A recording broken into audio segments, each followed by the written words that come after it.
আসসালামু আলাইকুম রহমতুল্লাহ। এখন বাজে রাত ৩টা। এই সময় আমরা আমাদের যে খামারে ঘর আছে সেই ঘরে আসলাম, কারণ এই যে বুড়ো গরুটা খুব ছটফট করছে। খুব সম্ভবত তার পেট ব্যথা করছে, হয়তো ডেলিভারি হবে বা বাচ্চা হবে।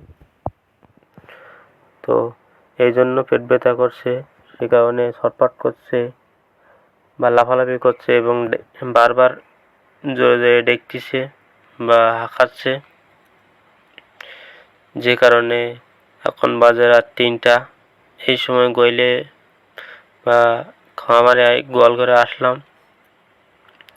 আসার পরে দেখছি যে খুব সম্ভবত এইখান থেকে, আমাদের যতটা ধারণা, এইখান থেকে হয়তো ৮ থেকে ১০ ঘন্টা পরে হতে পারে। এইটা একটা ধারণা, বাকিটা আমার আল্লাহ পাকের ইচ্ছা। আল্লাহ পাক কখন হওয়া হবে কি না হওয়া হবে।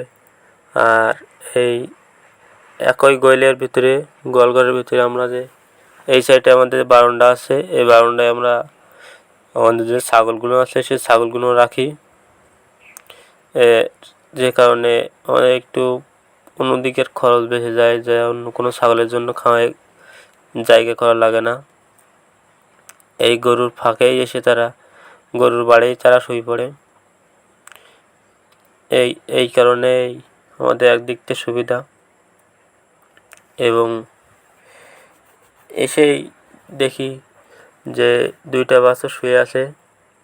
এই 2টা বাছুরের বাড়ি গেলে তারা অনেক করে, গা হাত পা চাটে, বা এর গলা চুলকুই দিলে ও মুখ লম্বা করে, ওর গলা চুলকুই দিলে মুখ লম্বা করে।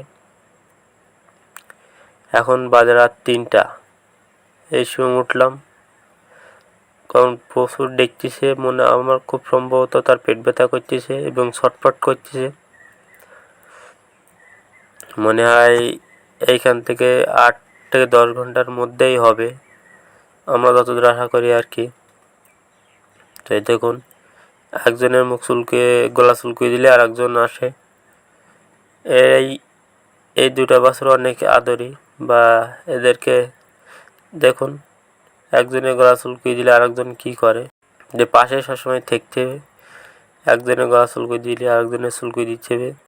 সকলে আমার জন্য দোয়া করবেন। তো আজকের ভিডিও এই পর্যন্তই। আসসালামু আলাইকুম ওয়া রাহমাতুল্লাহি ওয়া বারাকাতুহু।